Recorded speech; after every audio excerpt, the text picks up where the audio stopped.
The following tutorial describes how to manually edit patient records on DS Core. Let's begin.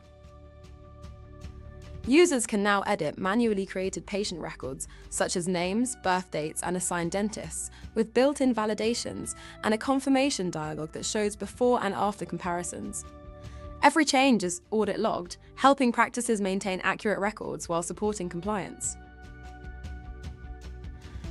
From the patient list or patient card, users can edit fields such as first name, last name, date of birth, card ID, and assigned dentist.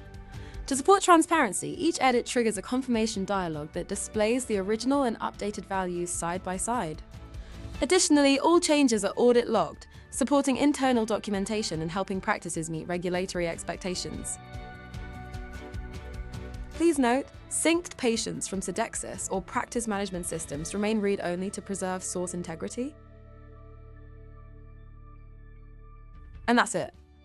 Be sure to check out our What's New section to learn about Newdi's core features and functionalities. Thank you for watching.